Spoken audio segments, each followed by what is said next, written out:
Whether you follow her on Instagram or have received her sound healing codes within ceremony, or have attended her sanghas or workshops, or even watched her perform on stage, you would agree that Luana Zehnun carries this pure light and gravitational presence that truly pulls you in.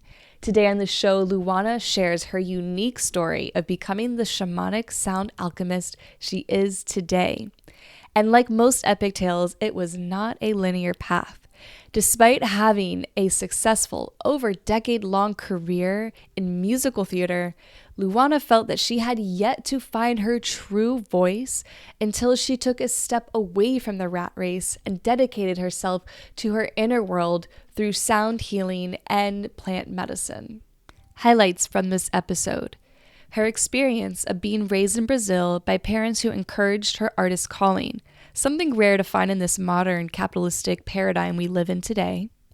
The story and creation process behind how she got into creating custom-made sacred jewelry paired with personal guided mantras. How she got into her successful career in musical theater and why she left it all behind and moved to America. How finding her voice through various healing modalities, including nada yoga, enabled her to tap into her true essence. And we talk about what nada yoga even is. We talk about my first experience being led by Lua in a nada yoga class and how it can help you dive deeper into your healing journey. One of my favorite parts to Lua's story is the fact that she grew up telling herself that she didn't have a beautiful voice, that she wasn't allowed to sing despite wanting to so bad. It always makes me think about the arbitrary boxes we put around ourselves when it comes to doing the thing our soul, our heart, our human wants the most in this world, which to me truly is a testament to my personal belief that the thing that we fear most is what we are put here to do.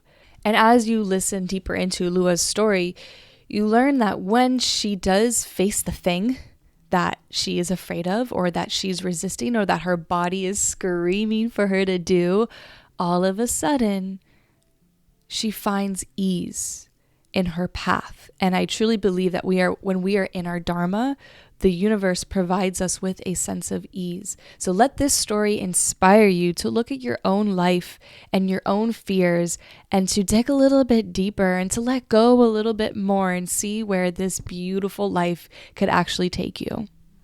If you would like to attend one of Lua's sanghas hosted pretty much every week, or work with her, or just check out what is she up to, what are the recent events she's doing, you can find all of her information in the show notes. Last thing I want to take note of is I can't tell you how many podcasts I have recorded at Mead Gardens, and this is the first time where I have had the cicadas just going off, singing their song, belting it out to the universe in the background. To me, it was just pretty epic to re-listen to a podcast where we talk all about finding your voice and the magic of song and sound alchemy, and to have Pachamama, Mother Nature, right in the background, giving her sound healing codes to us as well.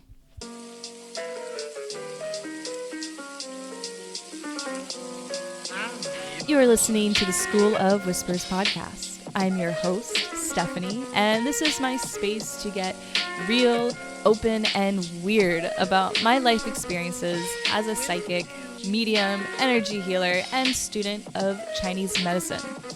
On the show, I'll be sharing my healing journey and the concepts I've learned along the way, and I'll be having guests on talking about the same sort of thing.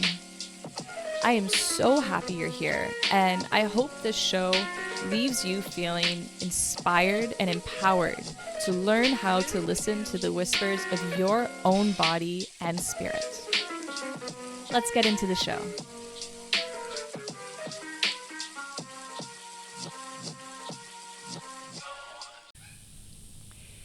Lua, thank you so much for being here. Welcome to the podcast.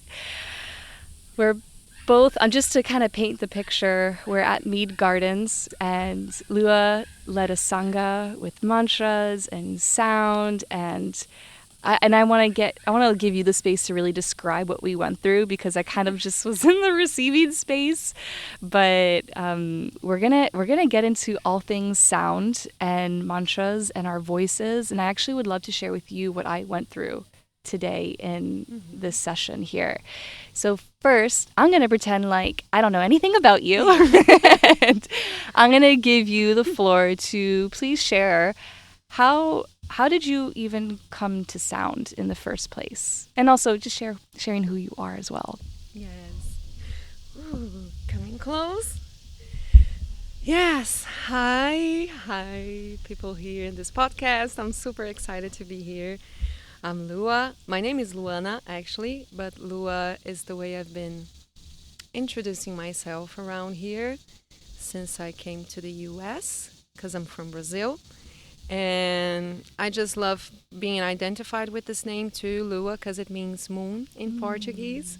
So it really has everything to do with me and my journey and my story and the way that I develop my work and my journey through life.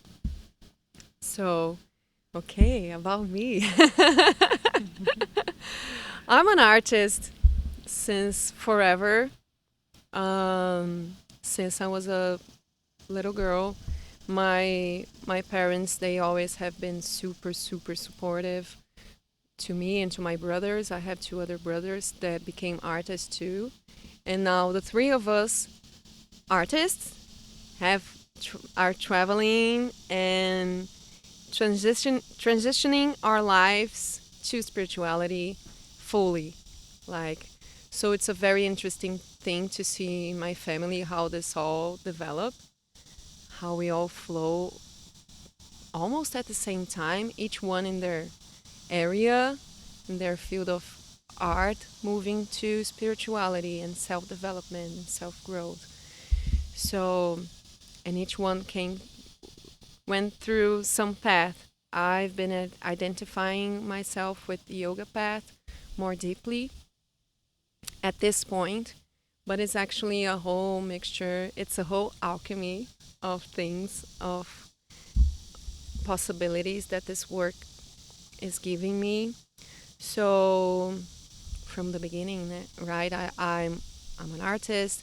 I have always been dancing and painting and creating, doing art craft and just creating my own clothes and jewelry since I was very young. So this was always something that was always flowing through me a lot. And it was my big dream as a child to be a singer, but I didn't know that I could. I don't know where I took this belief from, but I thought it was horrible. I thought it was terrible. I couldn't sing. So it was something. It was I was very frustrated when I was a kid because I really wanted to sing. I was listening to Mariah Carey or and I was like, oh, I want to sing like her. And so I was dancing a lot.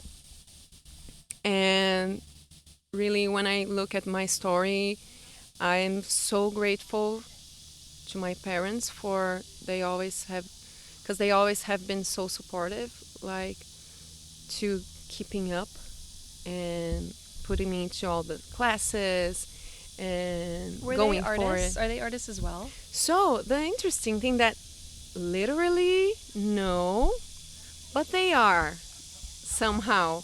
Actually, I've been thinking about this lately because my mother, when I was a kid, she got involved with a lot of the Chinese culture. She became a Tai Chi teacher, Qigong, and she studied a lot of techniques with the Japanese, with the Chinese medicine and acupuncture, a lot of things like that. So, and she was very open to spirituality too. And my father, he was always a music lover. He gave me a keyboard when I was very little, and then he gave me a guitar, which I never learned to play. Oh, but I really want to play. I'm going to go for it sometime because I love it. And he's a photographer, actually, and he likes to write. And so there is this aspect of him really alive. So I identify those portions that came through them for us. And so it's very interesting. It's not there. My mom was in our house just taking care of us, and then she stopped doing classes, Tai Chi classes, and she just stayed at home fully. And my father was working in a bank, so it was totally different Wow. movement, right? But at some point he had to retire early, so he stayed in our home too. Like, what the fuck? What am I going to do right now? And he's always been super, super great with woodwork and working, doing stuff in our place, like fixing things. He fixes everything. And he was doing work with the woods and building doors and windows and stairs and whatever. So it seems to me like you grew up with your parents having their path, and then always being open to creativity and spirituality, and then watching them find their way through it. Because I was thinking it's so unique to have parents who encourage the artist's path. Yes. That's not really no. That's not normal. No.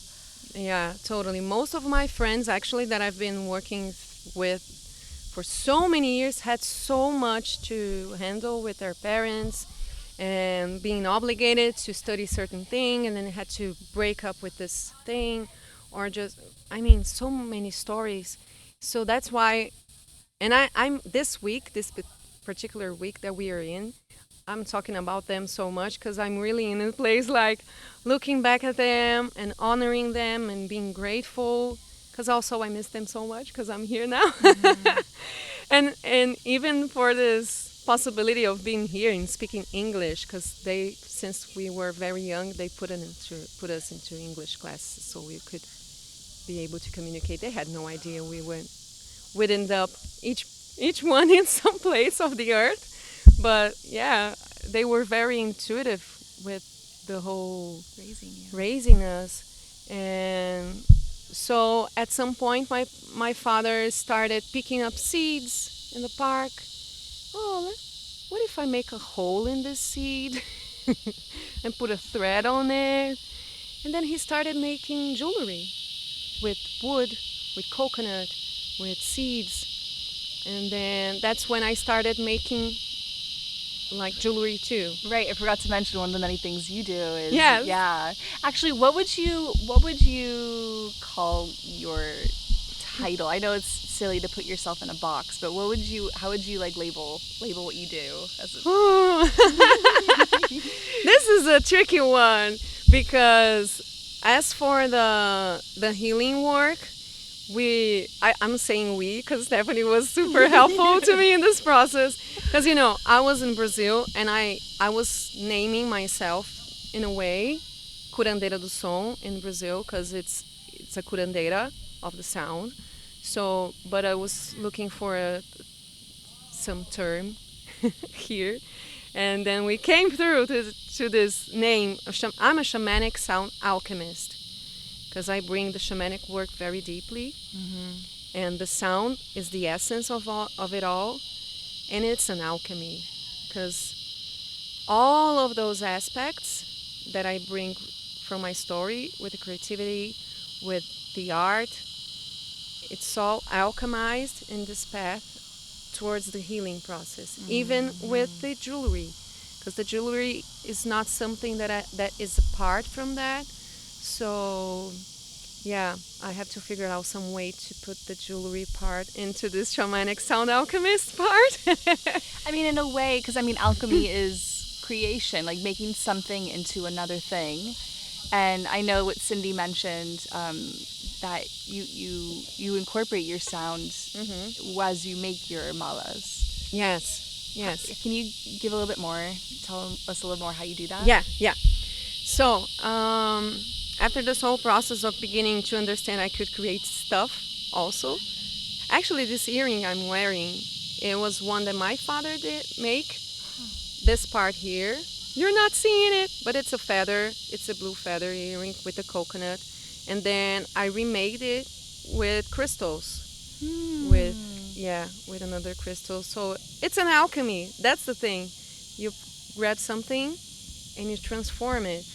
You put a new life to it. So, and then this part of the art craft of the jewelry got a little bit aside for many years when I was just focusing on the theater, because I'm gonna get into that too. But when we reached, like, it was the end of 2019, I just started. I was doing a play at the moment, and there was a friend of mine there that she really loved crystals, and she had a crystal, and I was looking at it one day. I was like, "Oh, this would make a beautiful pendant." She was like, "Really? Do you make it?" Like, "Yes, I do." And this, like, "Oh, I do. How come I'm not doing it anymore?"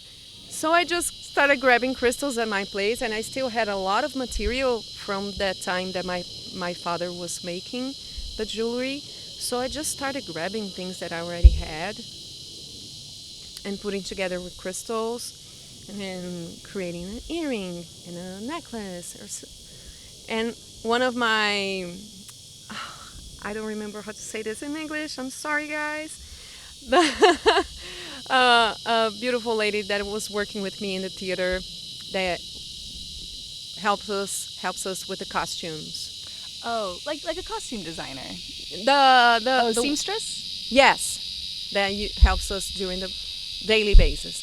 She was making japamalas to sell because she was doing tarot and numerology. She was a witch. Of course, I was gonna end up with somebody like this taking care of me on the theater. So she inspired me. I'm like, hey, this is beautiful. This is crystals. These are crystals. I can start making those too.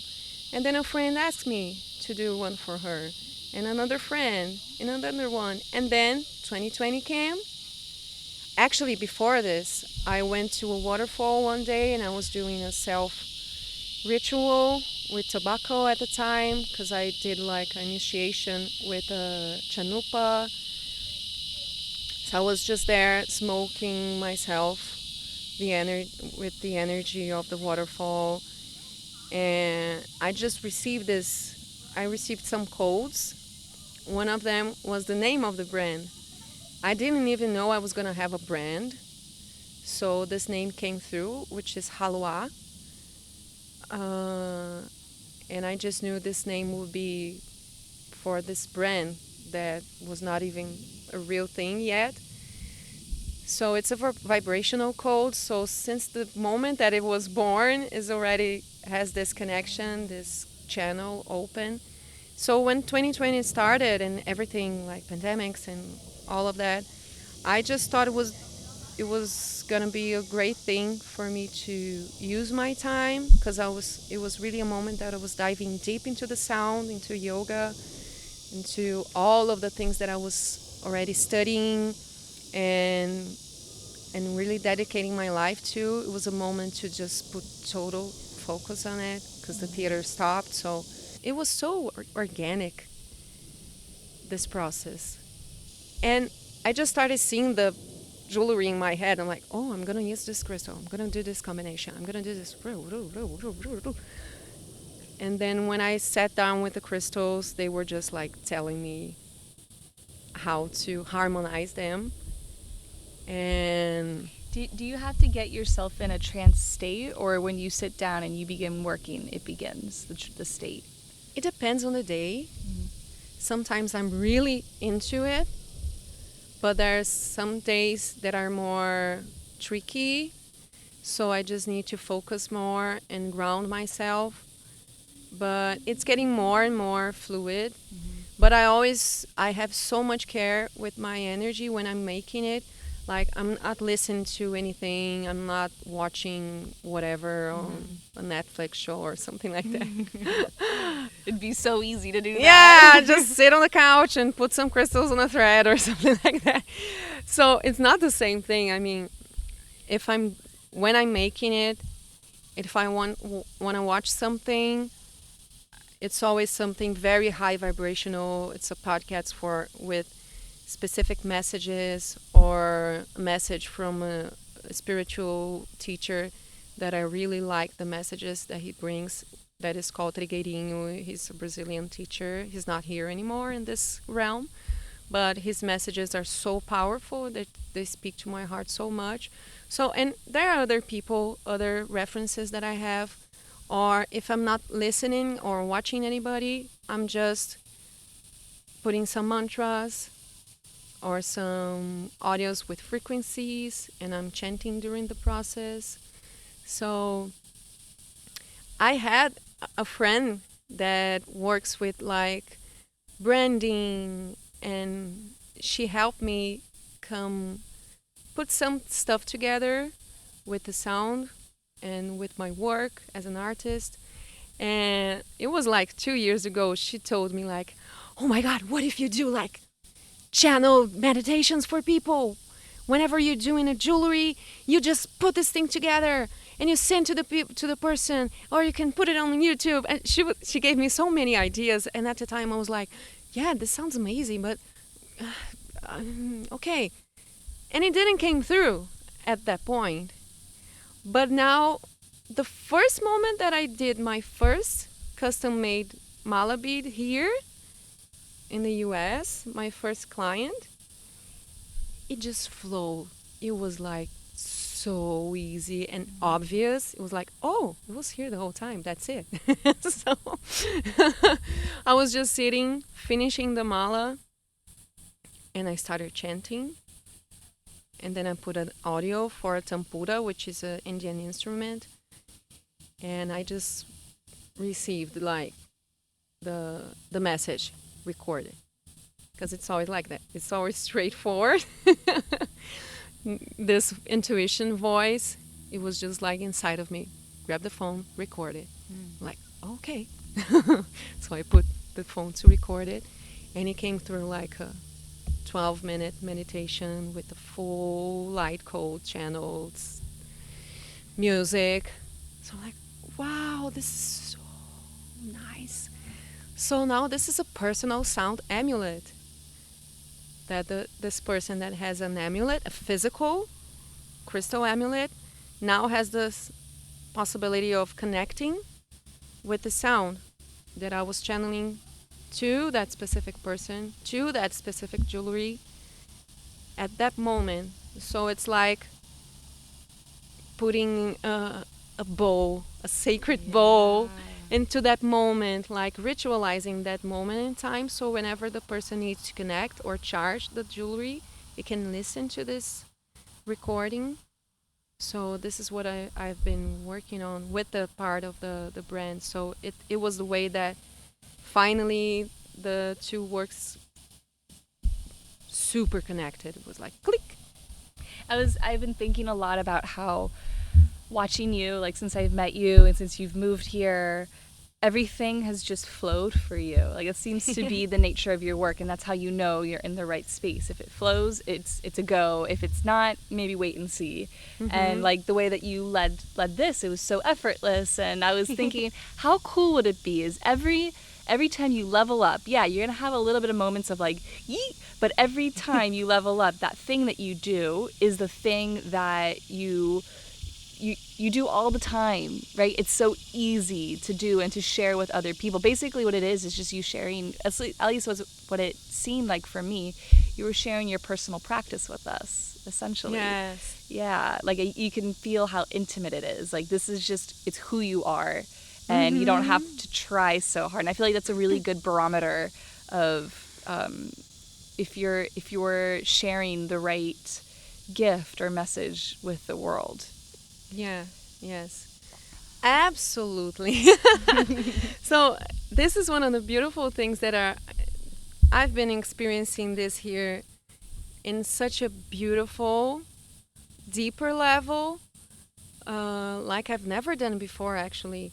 So it's a great indication that, like you said, okay, I'm in the right place at the right time, and I'm not afraid to say this anymore.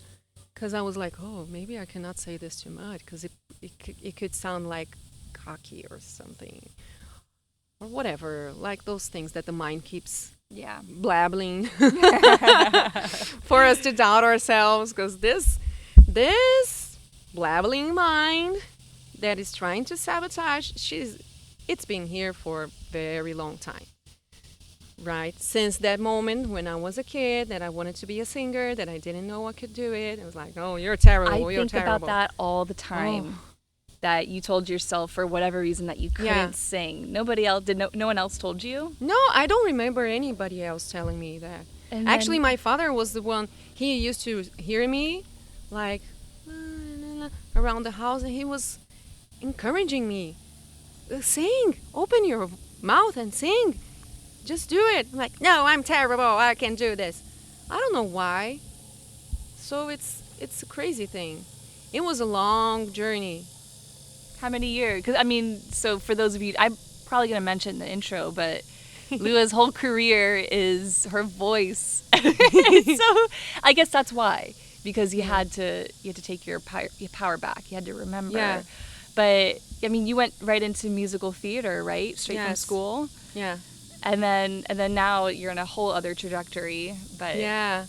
So I guess this is a great way. I would love to talk about this to reach this point, yeah. to come to this point of the flow state, because it really has been like a full journey, this trajectory, since the moment that I realized that I wanted to pursue the career. First, I thought I was going to be a dancer, a professional. I mean, I am a dancer because musical theater, you have to dance. So, but at that point, I thought that I was like, oh, I'm going to do like dance company. So I'm going to go to São Paulo because I was living in Campinas, which is like it's a big city, but it's considered country, but it's a huge city. And it was pretty near São Paulo. So I just started going to São Paulo. I didn't get into a university right away because I really want to go deeper into just practice and do a lot of classes. And I finished school when I was 18 years old. I just started going to São Paulo and attending to many, many dance classes. And it just came to me, musical theater. I wasn't looking for it. And suddenly the first audition that I got was in a musical theater with a big director that we have in Brazil. And I passed. But before, I just passed as a dancer at first. We had like a cast of dancers and a cast of singers, dancers, and actors. But it was that moment that I was on stage and watching people. Oh, they're doing singing classes. Oh, they're singing. I want to sing too. And I was just singing my lungs out. I was not using microphone yet at the time, but I was there on stage like, singing my ass off. I was just like, screw it. Nobody's listening. I can sing whatever I want. Because I was not using microphone. It was a huge theater.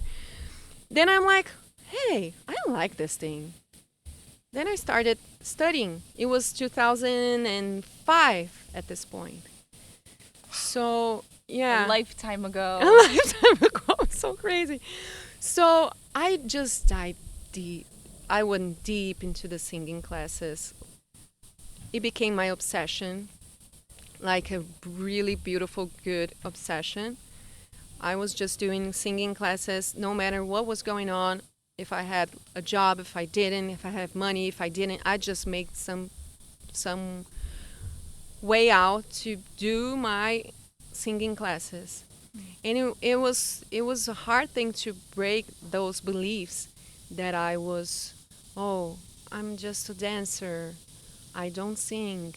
I don't know how to sing. I'm never going to be a singer. Or maybe I can learn to sing pretty, but I'm just for the theater. I'm not going to be like a full singer with my own songs. No, I didn't see that happening at all at this point. But yeah, so it was a long path because this journey in the show business is very tough. And I'm so blessed to have had a career with the most beautiful directors, the great directors in musical theater in Brazil, the big productions, all the Broadway things that were going to Brazil. I was doing it. I was there creating and being a part of great artists. Like, so it was very beautiful butterfly Oh, just wow. flew by us like huge. Massive. Yes. So And so at what moment did you realize this wasn't for you anymore? yeah, so like I said, it was a tough business. It's a tough business, and this I was just used to it. That the competition, the vanity, the ego, the comparison, being in auditions all the time. I was just starting to rehearse a play. I was already auditioning to two other plays because it was going to end, and I have to get another job. And I have to get that part, and I don't get that part, or I'm just understudy, or I have to sing better than this one, or look thinner, or look prettier, or look wider. This was happening. I mean, it's like it's a very white business too. So this is something crazy because we're talking about Brazil, because it's a whole mixture, but it is. But so it was a lot that was gradually piling up into my system. It was around 2017. I started in 2005, so it was a long journey to that this thing was just suppressing me, and I was feeling this effort because I have to prove myself. I have to be good. I have to be better. I have to be accepted. And gradually, when I started diving deep into spirituality, that I just had like, I started working, developing myself with spirituality, self knowledge, was around 2011. Like parallel to the theater, it was something that just grew on me. I started asking myself, there's something more. I don't know what it is, but there's something more. Because was already living and experiencing a lot of openness to spirituality since I was a kid this with my mother and everything. And but I never practiced anything. I was running from yoga since I was a teenager. And so once I started going for it and looking for a place for myself, and first with some specific religions, Brazilian, Afro-Brazilian religions that are very connected to my ancestors, with indigenous part, African part. It really started showing me how I was being hurt with all of the pressure of the show business. And but it was just giving me hints like, hey, warning, warning alert. So I started being more mindful with the works, with the plays I was, because it was always like that. Just accept everything because you need to work. Just do it, whatever.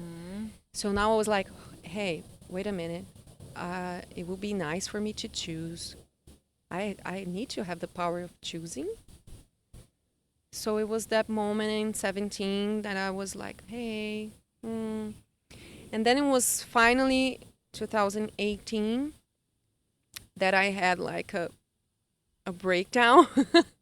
First I had a problem with my lower back that led me to a huge inflammation in my sciatics on the left side. And I had to go to the hospital, and I stayed there for 3 days. So I was just about to rehearse a show for Disney company in Brazil. And so it was pretty scary because I've been dancing my whole life. I was like, hey, what's going on here?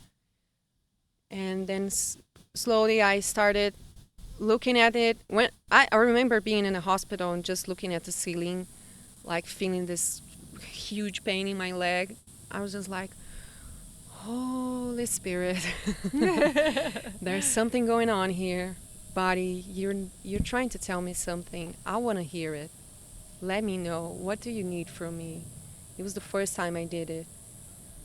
And then I start okay, I went back, I did the show, I was recovering, doing a lot of physical therapy, a lot of drugs to medications to put up with the pain.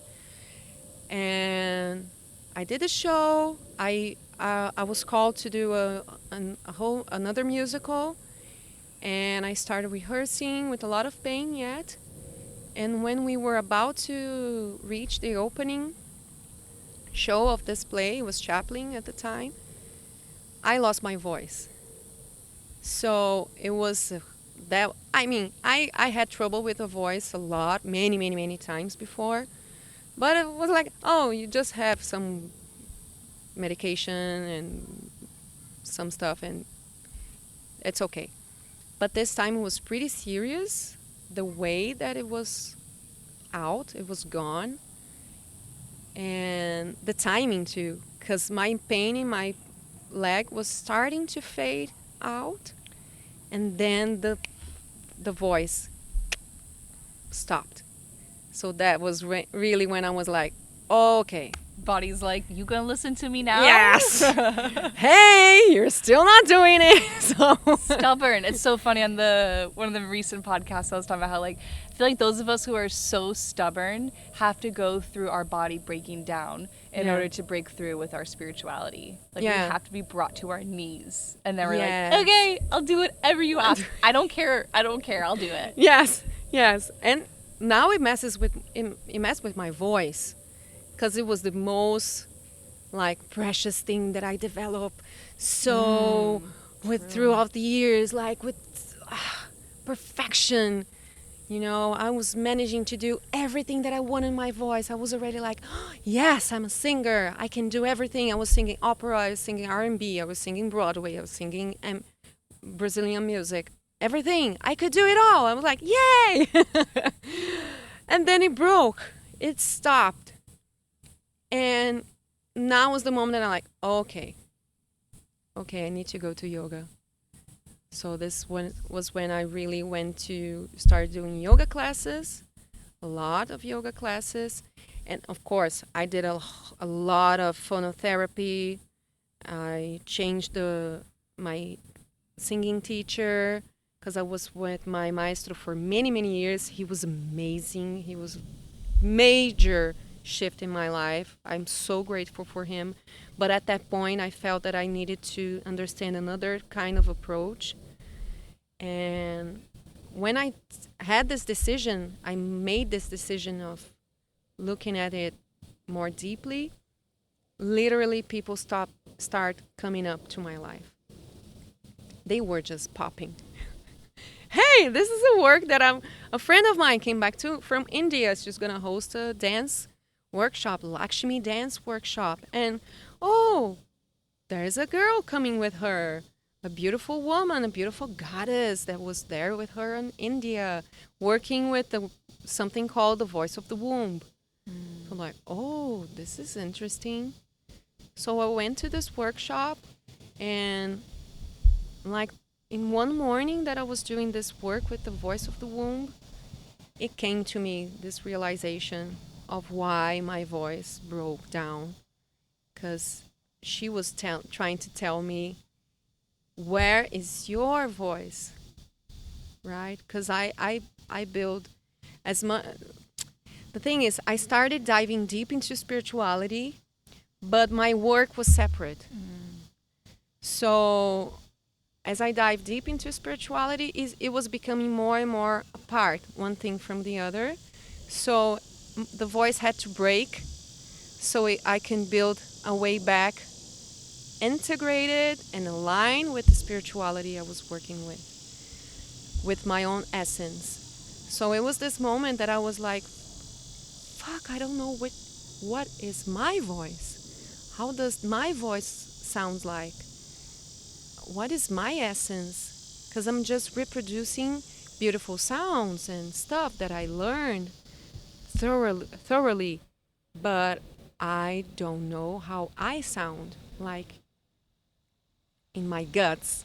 Yeah. So it was a I did a lot of classes with this woman. She's an Argentinian. She's called Clara Davar.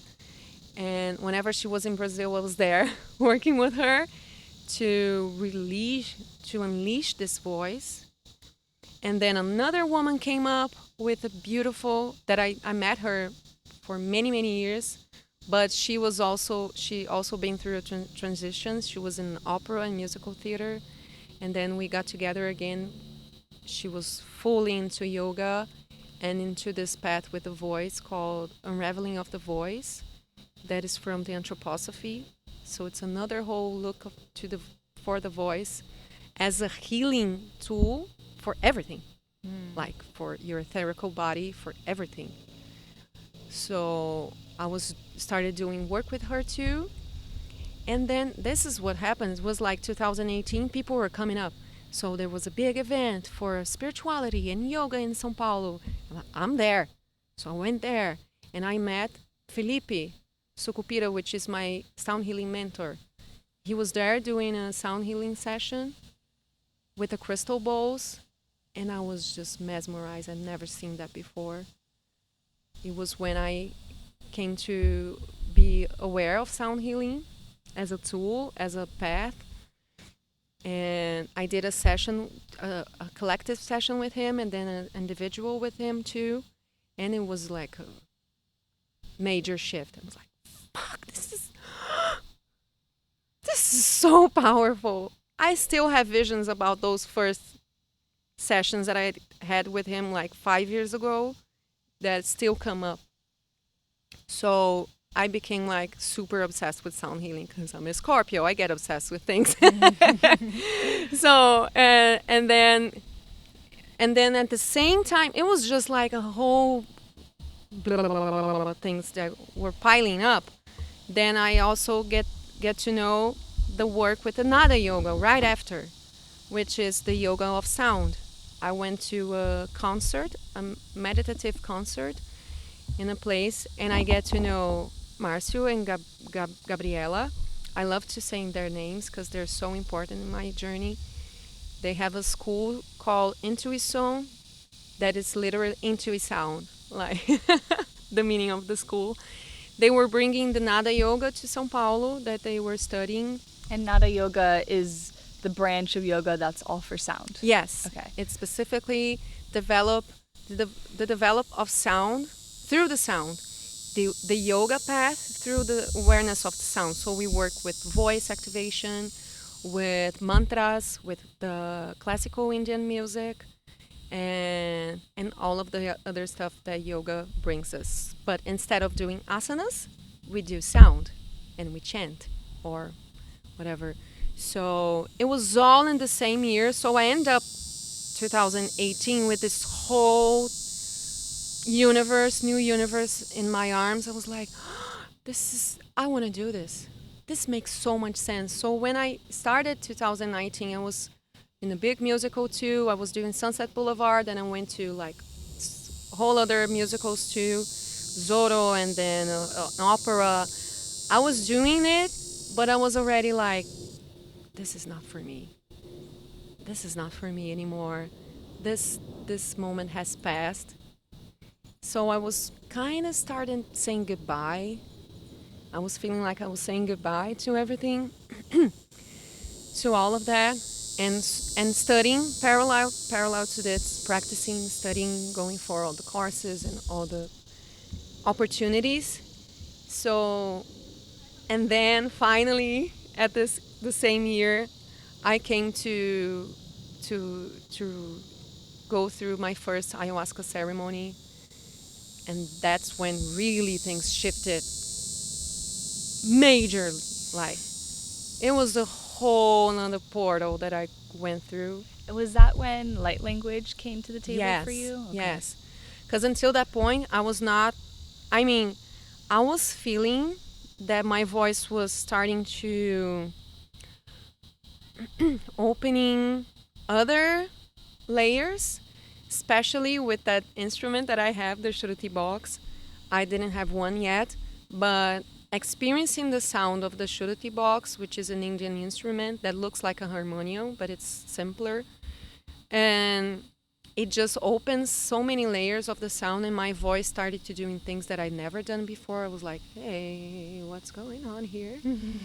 And when ayahuasca came, and Mama Aya, she just spread the gates for the channeling for me and for the awareness of what music is for me and for the spiritual path and what the Sanskrit means and what is the power of the Sanskrit and that whole realm of sounds. It was just so groundbreaking for my journey, and I started channeling after that the light language, ancestor light language, something like that, creating songs and writing And that's how the shamanic came through, because I had the pleasure of Lua doing a personal sound healing session for me. And yeah, there was this one point where you started walking around the room with this one instrument that sounded like rain or something, and you started chanting and channeling, and I was just like, Lua's not here anymore. Like, you sounded like this old curandera woman, like this Yes. old woman, and that's I wonder if it's a past life, an ancestor. What do you feel like it is when they come through? Yeah. Especially, I really feel the presence of this curandera. I feel this ancient spirit, very earthy spirit, and it's mainly this feminine presence especially when I'm working with the leaves. Yes, that's what Yeah. it was. The leaves. I feel other presences too. Sometimes more like stellar presence, but they're all the same actually. It's just the way that they manifest, you know. But especially this old curandera, I believe she's an ancestor of mine. It's becoming more clear to me now. Once we did the work with the golden needle, she was there, and They agree. The yeah, they agree. agreed. Beautiful, thank you. They're amazing here. So it was a beginning of a unraveling path with this energy, and just started writing songs. So it was a moment that I was like, I can write songs too. Because I always thought I was going to be, like I told you, a singer for the musicals. My voice was going to be at service of a character. So now I was doing something completely free. And it was so free. It was so liberating experience. And so I just kept going deeper with the medicine a few more times. And I was already saying goodbye to the theater. Like, oh, I just need to dive deep into this path right here. So I did my certification with the sound healing. Right after, I went to Alto Paraíso for the New Year's Eve. And I met my teacher, my Reiki teacher there. And she was hosting. She became my Reiki teacher because she was hosting a course there, because she holds the temple there. And she gifted me and my husband with the initiation for the Reiki. So it was one of those things that is just Again. a gift, like throw it in your lap. Things were coming to me. So that's what I'm like, things are coming so easily. I'm not even asking, like rationally asking. You're trying to manifest. And Yeah. Do a whole, It's just happening. Yeah. And then I came back from Alto Paraíso, and I went straight to my retreat when I was being certificate with being a instructor of Nada Yoga. So it was 10 days in the retreat, just with mantras and sound and yoga and this whole process. When I came back to São Paulo, I was like fully transfigured, transmuted. I was like, where am I fit? Where will I fit in all of that? I actually had an audition for Chicago the next day of the retreat, so it was crazy. I was like, there's no fucking way I'm gonna be able to put on high heels, a black, like fishnet stockings, and an eyelash, and sing He Had It Coming. Oh, yeah, There's no right. way I'm gonna do Chicago at this point, because I was like bare feet on the ground, hair loose, like drumming. So it was very, it was amazing. It's jarring to do that. Yes, Yeah. I'm like, no way. It's gonna be painful for my soul if I do that. And it was a major shift too, because it was my teenager dream to do Chicago, because it's a great musical for dancers and singers. Like, it's a full package, whatever. But it was like, this is not me anymore. This is another stuff. So let's go from there. And then there it was, 2020. I was doing a workshop with one play that I was really involved for many years, which is one of the loves of my life. That is called Nautopia, from my best friend, Danielle Salvi. And it was a project that we built. He wrote with a group of people. We were 5 years into this process. So this process was following me through all of that transformation. So it was a pretty different process. It was not like a usual musical theater play. And it was just giving us, and it was taking the whole background of the artists involved in this process to the play. So I did this workshop, and then I got into West Side Story, which was another teenage dream that I had, because it's a major piece. It's a piece of art. It's amazing. And I was super in crisis with that already. I was like, oh, should I do this? What am I going to do? But at the end, I'm like, okay, I really want to do West Side Story. It could be my goodbye, so to speak. And then COVID started. I even knocked the table right now. So no West Side Story. No West Side Story for now. So we were rehearsing, but then it stopped. Everything stopped. So it was the moment that I was really into, like, okay, thank you, Great Spirit. Now let's go. Let's go for it. And now at this point, when you had roadblocks, you were aware that they were for you. Yes, totally. I was like, okay, I know that the world is now a mess. Everybody's scared. But it was like, this is a great opportunity. This is a major opportunity. So once again, things just started flowing with the work, with the sound. I just started serving the sound with my brother and this teacher of mine online, and doing groups. And this developed for another invitations for other groups, for other works. And at some point, I came to realize I didn't want to live in São Paulo anymore. Me and my husband, we needed to be close to nature. And he was going through a major transition in his life too, with his career in corporate world. So it was a whole process. So at this point, we decided to move to the beach, to a town. It's very small, called Ilhabela. It's a beautiful island. Literally, that's what it means, the name.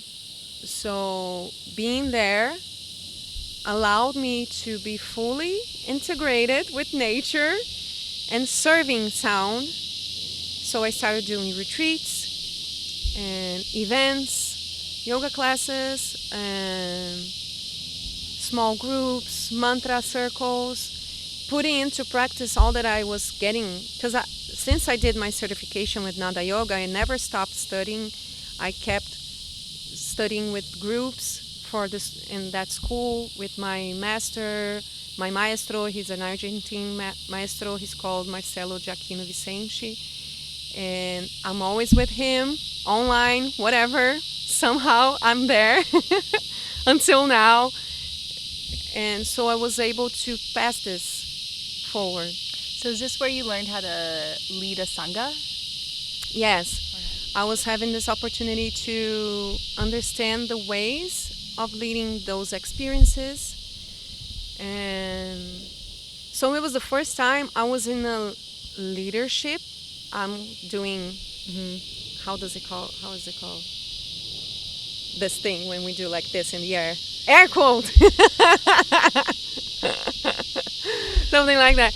This leadership place, it was new for me because I was always a part of a cast, a part of a ensemble, team. a part of a team or something. People were giving me jobs, giving me work. Now was the first time I was leading. I was creating something for myself from my heart, from my own experience. So it was very important. And I kept doing, when things started to come back and post-lockdown, events like theater, things, I was there doing stuff. Until it came a point last year when things really came back to life in the theater place in São Paulo. And then that play that I was involved for 5 years came to happen. Utopia had its great opening in a new theater, and it was amazing. It was a shock, of course, after all of that 2 years and a half of self-development, coming back to São Paulo, a big city, noisy, a whole cast, being on stage and just performing. But it was an amazing experience to put myself into that place again after this whole process. So I had Utopia happening, the same sequence that was happening in 2020.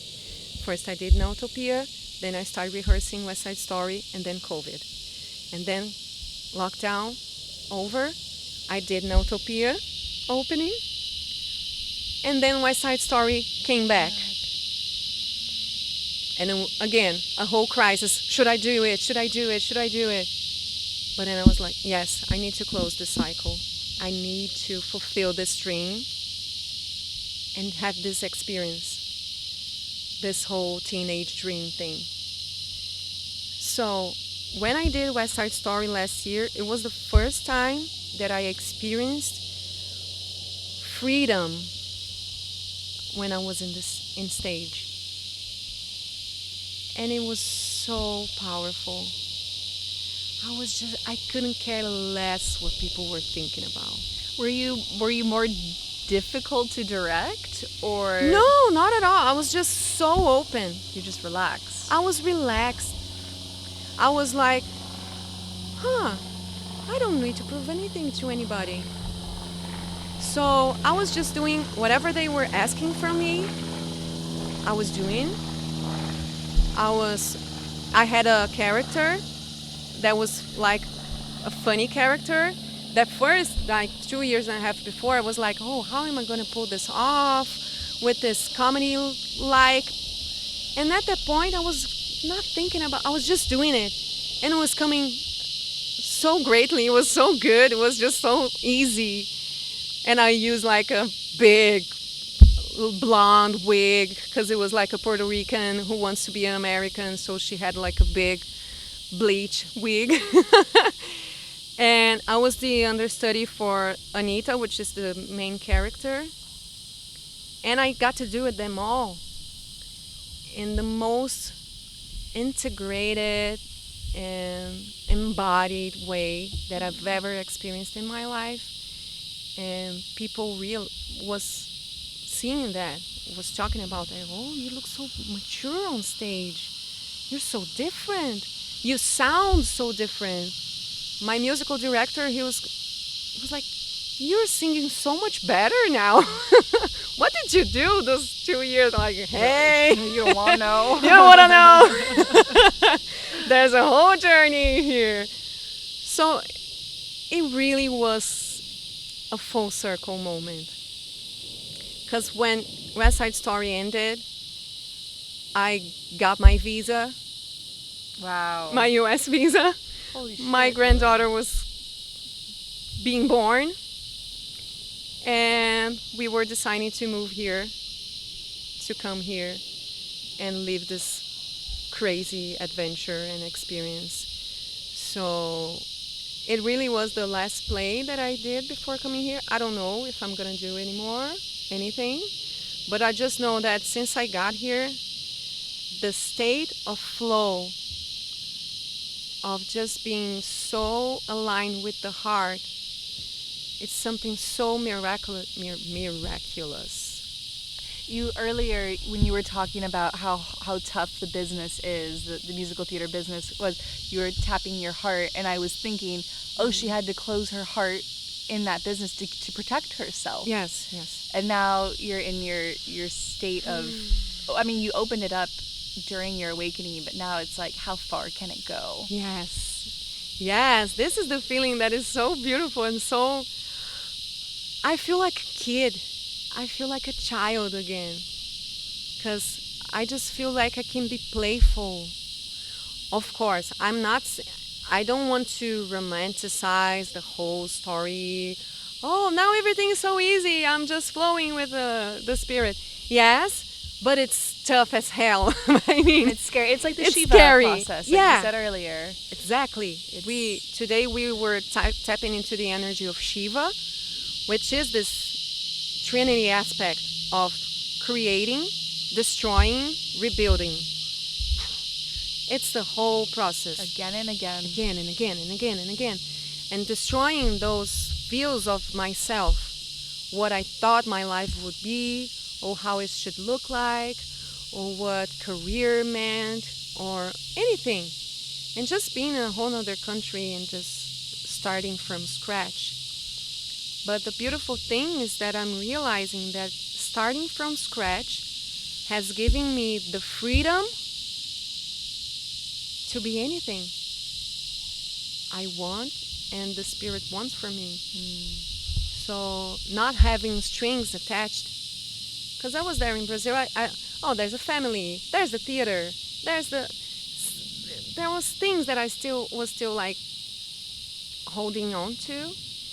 And now that I'm here, we're here doing this, just the two of us, and I have this work, people are just coming and appearing to my life and just inviting me. Hey, do you want to work here? Hey, do you want to come here? Hey, let's do an event. Hey, let's do something. I'm like, yes, yes, yes. It's the field of the power of yes. I came to a speaker event yesterday from a Brazilian guru teacher, and he was talking about the field of miracles. When you enter, he's like, I'm living in the field of miracles. Wow. When you are in the state of yes. And it's been so much fun watching you enter that state. It's been amazing. Because, hey, wait. We did this session together, like, end of May. Yes. And you had a few things going on, but you were like, Steph, I don't know. Yeah. And I was like, I don't know either, but I'm not worried. And I was thinking, that's easy for me to say that. I'm on the outside of it. But yes. I just knew that Orlando was going to welcome you with open arms. And it's been, because we haven't seen each other since I got back from my dieta, and it's been so much fun to watch, though. I'm like, she's doing it! Yes. And the creativity is just flowing crazy. And it's something that I'm really starting to be mindful too. Like, okay, now I have to put focus into this creativity, to this energy that I'm feeling so powerful, so beautifully. And I'm so grateful for all that. And it's just a process to telling myself that yes, the power of yes, this is possible. I'm worthy of it. I want to keep going into this flow, because the mind keeps like, oh, maybe this will end at some point, or maybe something will go wrong, or maybe blah, blah, blah, blah, blah. The same thing about the sabotage thing, right? But the heart is being so strong stronger. It's stronger now, so I can keep just moving. And I just want to focus and put a lot of energy into this. So after the golden needle, this name came, the Shamanic Sound Alchemist, and also the project as a whole, like putting together all of those references in an alchemy. It became the name of the project that is called Sacred Mystical Alchemy, because it brings so many references from so many cultures and my own history, and all of the arts that I can bring to it, with the art craft and the singing and the dancing and the plant medicine. Everything is just coming into place. So I would love to close out your story just kind of with this fresh new experience for me, my first nada, right? yes. Yeah, nada yoga experience, because I remember my first yoga class, it was so uncomfortable. There were these solar panels over, and the teacher was bragging how you use these solar panels to detox from chemotherapy. Like, she found them somewhere and grabbed them, and I was just like, I feel like I'm dying. And I remember in the middle of it thinking, I'm never coming back. This is so uncomfortable. But then afterwards, that feeling of, And so my introduction to yoga was, it's supposed to be uncomfortable. And then that's the philosophy of yoga, is finding comfort within discomfort. And I really think that for me, like, nada, this introduction was very similar in a sense that, like, I was so surprised. My throat hurt.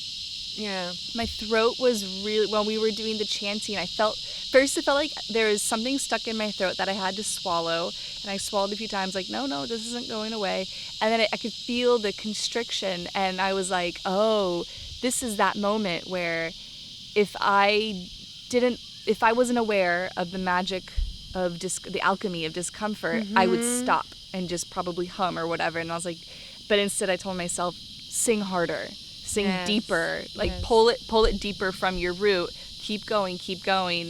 And of course, at that shavasana at the end, I was blissed out in a different place. But I thought it was so interesting how it's not a physical asana practice, but it's still the similar thing. I just didn't expect it at all. Yes. This is the thing. Like, this awareness of, I guess this is getting more and more out there right now, to understand that, because yoga got so mainstream that when you talk about yoga, you immediately think postures and people like with their head facing down or something, like crazy postures, strong and fit and with flexible bodies and so beautiful, and like, wow, something like that. Or just a yogi meditating or something like that. So, but the thing that it's getting more out there is the awareness that yoga, it's such a complex and journey. It's a whole journey, right? So there's so many aspects of the practice, and one of the aspects is nada, is the vibration. Is for us to become aware, because nada, we translate as sound, but in more deeper way is vibration.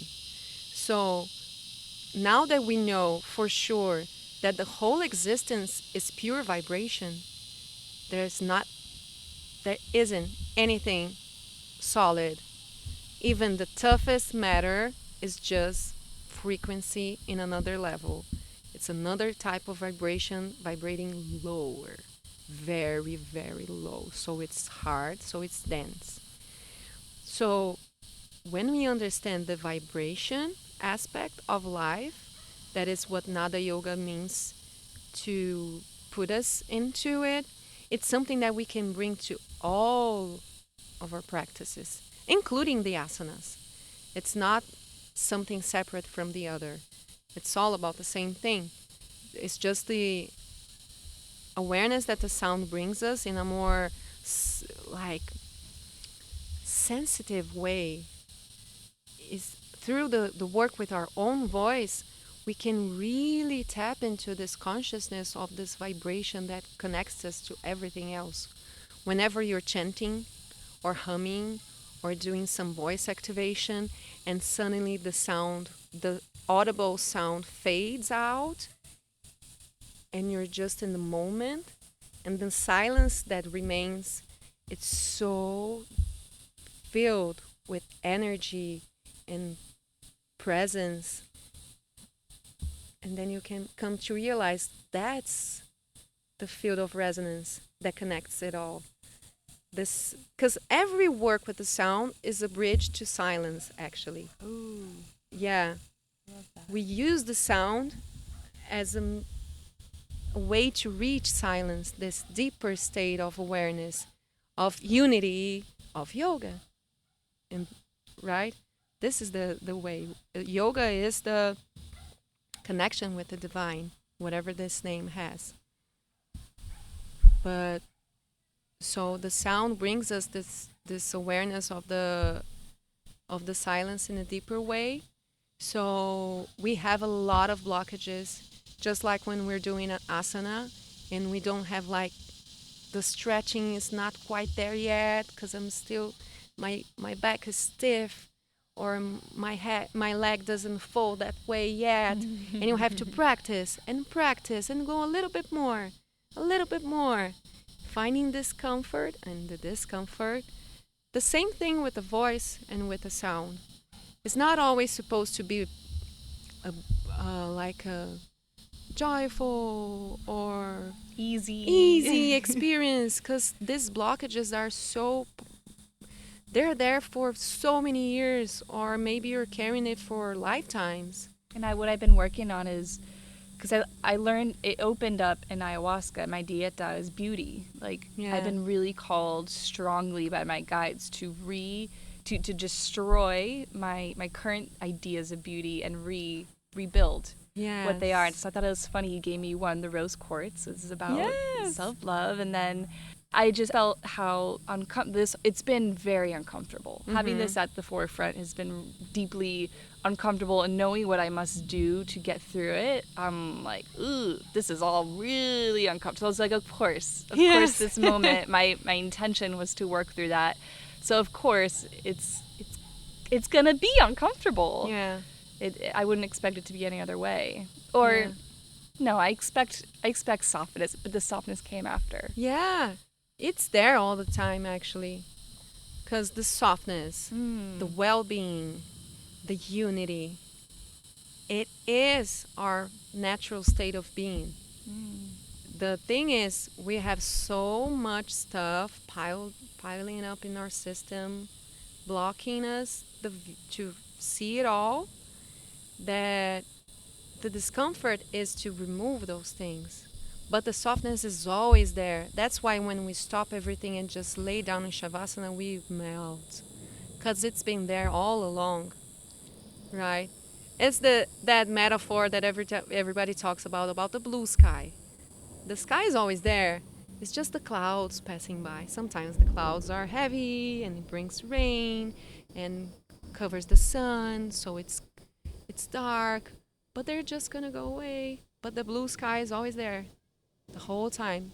So as our well-being, so as our harmony. It's the natural state of our body as nature being in harmony. But there's so many dissonance in the world and the system that brings us to this state of dis-ease, right? So the path with all of the medicines, whether are the Chinese acupuncture or massage or sound or yoga or plant medicine, all of that is just to remind us to that state of harmony, of perfect unity with the divine. So this is yoga, actually. Yoga is in everything, in all of those paths, actually, because it's supposed to bring us to this state. And it's discomforting sometimes. It can be. Even, yeah, we're going through all of that. Even leading the experiences, I receive so much. I learn so much by giving, right? So it's It's been beautiful. So, and this idea of starting those weekly gatherings is really a way that I want to implement the awareness of this practice. We can go very deep into the process of Nada Yoga. I had the most deepest experiences just by chanting, just like I I was in a plant ceremony, like an ayahuasca ceremony, feeling the same feeling of unity. It's so possible, Yeah. right? And but the thing is, with the mantra alchemy, this process of unraveling the mantras and the practice of voice activation, and I realized that people were not very acquainted with the practice with the japamala, with the counting. So I'm like, huh. And I was receiving feedback from people like, oh, this is so powerful. Oh, I like this so much. I've never done like this before. Yeah, this is something that I want to do it more because it is very powerful. The the states that we can reach with this practice. So like, yeah, I'm gonna do a weekly gathering. I'm gonna do a circle, and I already had like a mantra circle in Brazil that was called Mantra Sangha. So when I started doing here, I'm like, yeah, it's just a continuity of this work that started there in Ilhabela. So the intention is this, just like now people are very much aware of yoga asanas, and we can, oh, I'm going to do my yoga class. I'm going to go to my yoga class, and it goes there once a week, twice a week, or something like that. Has this field of consciousness around yoga asana is already very present, established. So I'm like, maybe I can be a seed. I can plant a little seed into the practice of the sound like that. Because I know sound healing is it's a very powerful thing here in the U.S. It's like a mecca for the sound healing, the way that it's been done. Modern days, I mean, sound healing is here forever, for millennia. It's like the most ancient technology ever. The sound and the chanting and the drumming, but the practice, the active practice of sound with our own voice that can be achieved with the mantra practice. So this is one of the things that interests me the most with this work. So I'm like, yeah, I'm going to keep doing it weekly.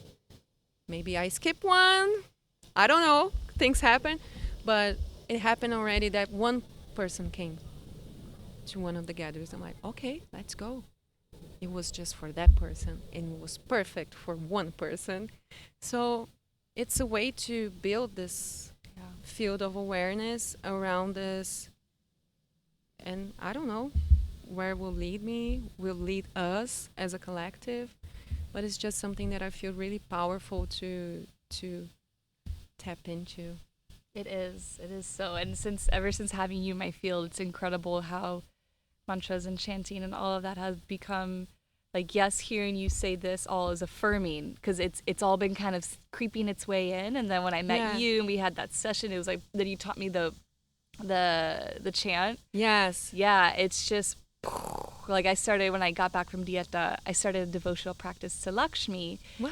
Yeah, that's amazing. so I started doing 28 chants for Lakshmi, and the way I felt afterwards, it was like how I would feel if I did hape or breath work. Like, I didn't need those things anymore. I love those things, but it's just like one extra tool in my tool belt, the mantras. Yes. So to close out this beautiful conversation, we could be here the whole day. Yes. So last two questions. My first one, because food therapy is just such a beautiful, important, powerful thing in my life. I love for us to just share what food means to us. So I'd love for you to share with the crew a food that has been very healing on your spiritual path or your healing journey, however you want to put it. A food. Yes. Guys, I really love food. I like to eat so much. I'm not a vegan, but I'm super vegan friendly. Everything that is vegan, I just love, love, love, love, love, love, love, love. I love when vegetables shine in the meal. Oh, Like I so was vegan, beautiful. but Yeah, I just the colors, yeah, there are so different vibrant. flavors to them. This one's juicy, this one's earthy. Yeah, yeah. So yeah, I can start from there. The vegetables, perfect. I just need them every day, like at least two of them combined in my meals, especially in lunchtime. I just need to combine at least two vegetables, different vegetables in my meal. But I'm also, but I really love the some nasty stuff too. Yeah. The cheese, yeah, I don't think it's yeah, nasty. I think it's so delicious. yeah, yeah. This is the nasty habit that I like. Pizza, but it's not a healing food, so this it doesn't count. Hey, actually, when I started, I kind of like had like an orthorexic moment in my life where I became obsessed with being healthy with health food, and I was like, all food makes me sick. But I think it was like also a body image thing, and I didn't want to admit that to myself, so I made it about my health. And I've been unraveling this for the past 2 years or so. I couldn't have pizza. Pizza was the thing that made me panic. And since healing my gut, healing my mindset, I have pizza, and like that moment of gratitude that I always have right before it feels so healing. Yes. So I'm like, I've come so far, and I'm not panicking over a slice. Like, I know I'm gonna be okay. Yeah, yeah. Yeah. This is a perfect way to put it because it's not being radical with anything. Being radical, I mean, each one has their own path, uh, right? If you need to be strict, fully strict with with your diet, with something to go through that discomfort to find the softness and the bliss, and then the balance, it's super worthy. And it just came up now. One of those processes of I really lean into Ayurveda when I need to clean my body, when I need to balance my system. It's a medicine that I really connect to. So in this path, one food that I love having in my daily life is the basmati rice. Mm. I did so many different things already with the basmati rice for healing processes, to balancing my doshas and everything. And it's just I love it. I love it. So it's a delicious food that I always have in my diet. Oh, Lua, we need to get you to India. I'm so excited to see what kind of codes will activate for you out there. Yes, I need to go bring there. home to us. Okay, and then the last question, you can answer to whatever depth you're comfortable. Okay. Is what is a darkness you're either recently finding yourself on the other side of or currently moving through that you feel called to share? Yes. Yeah, it's very much has very much to do with all of that journey that I described to you all during this podcast, that it was this sabotaging process, this unworthiness, and not feeling fully ready to lead, to create, to manifest something of my own. So this is something that I carried for many years. So it's something that I'm still going through it. I'm talking about being in the field of miracles because this is something that I'm really exercising. But the shadows are there because it's so many years in that place, in that feeling. It's a process to detox, right? So this is one big shadow, this unworthiness and just not trusting myself fully, right? Not trusting the power of my own voice, whatever and however this sentence unravels, like physically my voice, my physical voice, but also my voice as in my truth. And also a very deep shadow to it all that I feel is very important also to recognize, and it's the comparison. Because, like I told you, also in my journey, it was something that was haunting me for so many years. Comparing myself to others all the time. It was a part of the job, of the show business, but I know, but it was there because it was bothering me because it's something that I need to work also. So it just unraveled this comparison part just brings so much. It's something sticky, you know. It brings envy, and it's not easy to recognize, to say it out loud. Oh, I envy that person. Oof. It's hard. And I Right? think it also, it's like addicting too, because Yeah. when you feel, because when you know that energy, you can feel when others envy you. Yeah. And if you're battling so hard to come out top, to feel some sort of worth, and you're using comparison as your vehicle, then you're like, ooh, kind of sucks that, they envy me. Like, it feels funny, but also I did it. I did something right? Yes. Yeah, I'm working through that right now. When you said that Yeah. earlier, I was like, ooh, there it is. Yes, it's something toxic that keeps cycling up, you know, and you compare. I'm comparing because I'm not worthy, or why does that person has something I don't, but I also want it, but I cannot feel this, but I'm feeling it. So it's something, and then guilt comes, right? But since I arrived here, and I'm really just like I told you guys, I'm just those things that I was holding on to are not here anymore. So I just feel free to start over. Really, I'm really seeing the light on the other side. Like, oh, I am really. It's possible to feel genuine joy for other person's success, because this means abundance. I'm not lacking anything that I have to envy the other person, because everyone's gonna have their own spot, because everyone has their own truth. And I also realized that coming to this realization, I just needed to understand the path of my own truth, because when I'm lost and I don't know where my truth lies, I'm like, oh, maybe my truth is like that person, or maybe the truth is Yeah, like that right. one is doing, or maybe Yes. that girl's doing that. So it's lost. But now, no, my truth is coming that way.